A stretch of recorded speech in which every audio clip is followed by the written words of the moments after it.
Thanks so much for joining us for TWS yet again. We started the month of January talking about Sir Everton Weekes and his unparalleled 5 consecutive Test centuries. He was one of the 3 West Indian batsmen from Barbados who made a mark following their debuts against England in 1948. There are 3 Ws. This week we focus on Sir Clyde Walcott. Strong off the back foot and quick to cut, drive or to pull. Now despite his height, 6 feet wickets as early as his college days in Barbados, where he also practiced the art of bowling in swingers. Clearly, Sir Walcott at Lord's in 1950 led the island nation to its first ever Test victory and ultimately the first series win in England. Post his retirement, he had an active career. In 1993, he held the distinction of becoming the first non-English and first coloured person to become the chairman of the ICC. Anderson brought in the new year with the fastest ODI century on 18 January 2015. Who else but Mr. 360 unleashed his brutality on the West Indies bowlers, clobbering 16 sixes in just less than an hour. We saw every shot in the De Villiers book of batsmanship. The pull, the scoop, the slog, the lofted drive, and he spared no mercy for West Indies captain Jason Holder. 45 runs of just the 9 deliveries bowled by Holder. South Africa would go on to win the second ODI by 148 runs. Now, we all know that AB has a special relationship with India. After all, he played his 100th Test match at his second home, the Chinnaswamy Stadium in Bengaluru, the same stadium where Michael Clarke would score a maiden Test 100 on debut in 2004. And speaking of his debuts, it was this week in January in 2003 that Australia's World Cup winning captain would make his international debut against England. And this week he contributes to Believe It or Not. Clarke would retire soon after leading Australia to their 5th World Crown, a final at the MCG, where he would duel and prevail over his trans-Tasman rival Brendan McCullum. It was this week in January that Baz would make his international debut in 2002, all of 21, destined to become New Zealand's most iconic cricketer. Be remembered. Now, earlier this month, over 1 billion hearts were overflowing with joy. The drought down under had come to an end. Virat Kohli led India to their first ever series victory on Australian soil, a triumph he has labelled as his greatest achievement yet. Just think back to all those iconic Indian cricketers that have been waiting to cross the finish line with their efforts down under.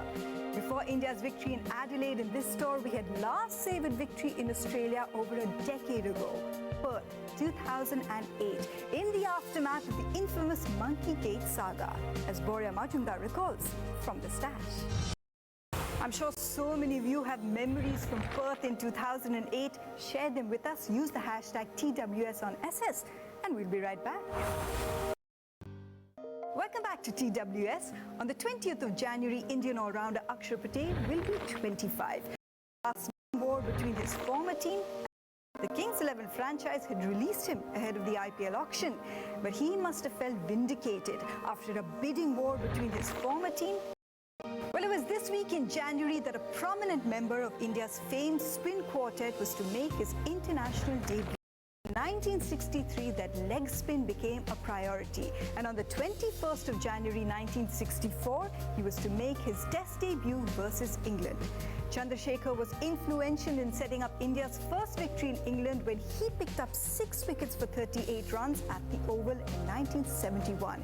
His spell was later termed by Wisden as the Indian bowling performance of the century.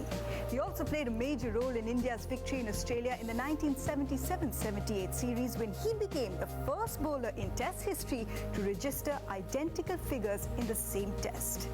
He dated from the 1960s and the 70s. And this week, he contributes to our number diary. 78. So as As Team India face off against New Zealand this month, they will be well aware that they need to conquer a few demons. The last man to score a century in New Zealand was none other than Virat Kohli on 19 January 2014. Virat scoring a century these days is a given. His knock of 123 was the only century by the men in blue that series and the highest individual score that tour. Perhaps laying the foundation for what we can expect this time. On that note, it's time for us to say goodbye, but remember to share your memories with us using the hashtag TWS on SS. Here's what some of you had to say last week.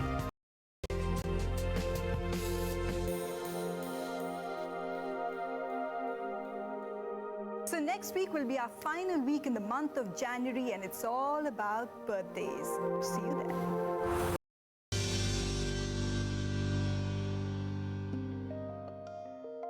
Thanks so much for joining us on this week's special. It may be the end of the month, but we are still beaming when we think of India's first ever Test series victory on Australian soil, which the #1 Test side pulled off in emphatic fashion earlier this year. So it makes us think back to India's whitewash of Australia down under. A 3-0 clean limit over, suddenly roll back the years with 10 of Andrew Tye's first 2 deliveries. Absorbing the pressure like he had done so many times for India before, Suresh Raina struck 4 on the final delivery. The celebrations were ecstatic because incredibly this victory moved India from number 8 to number almost seems like the norm for Team India now, with the fearless top 3 often getting the job done. But on the 25th of Jan 2014 in Auckland, India were fighting to keep the series alive against New Zealand. And India's spin twins, who usually prey on batsmen together, had to combine for an altogether different cause. 50s from Jadeja and Ashwin not only ensured that India lived to fight another day, but it was also the 7th occasion on which India had tied an ODI. Perseverance, patience and penance. It seems that describes Cheteshwar Pujara in a nutshell. Consistently overlooked in the shorter formats, consistently lauded in the purest format. Criticized for his timing, praised emphatically for his timing. There is no denying that the record-making Cheteshwar Pujara has been perhaps the most vital cog to India's ascendancy as the #1 Test side, and most recently, the historic Test series victory in Australia. For all his humility, we want to see him let his hair down and celebrate his birthday on the 25th. Happy birthday. 12 double centuries in first-class cricket, the most by an Indian. So most of us remember when Virat Kohli scored twin centuries at Adelaide on his captaincy debut. But did you know that with his twin tons at Adelaide, he was emulating another great Indian batsman? Boria Majumdar tells us more from the stash. All these memories and all these records, I'm sure you have some stories to share. Use the hashtag TWS on SS.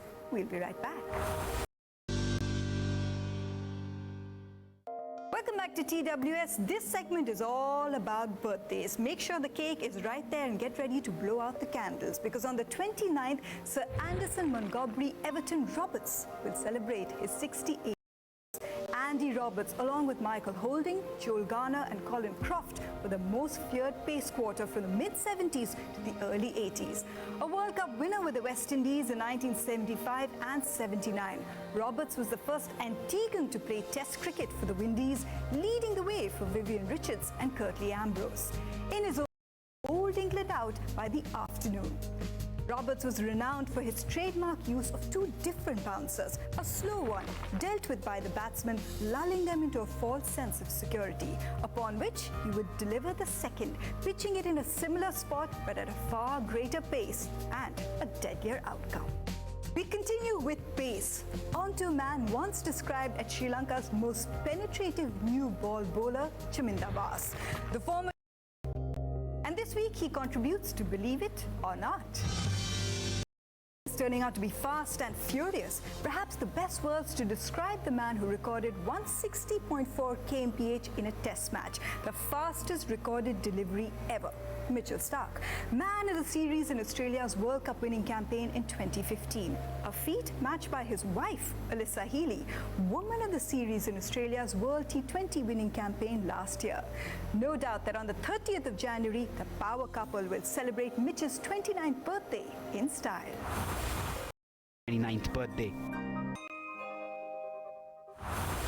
So let your imaginations run wild for a moment here. Just wonder the sort of conversations that former RCB seamer would have had with his former RCB coach and New Zealand stalwart, Daniel Vittori. Perhaps they bonded over the fact that they were born 3 days apart, never mind the 11-year age gap.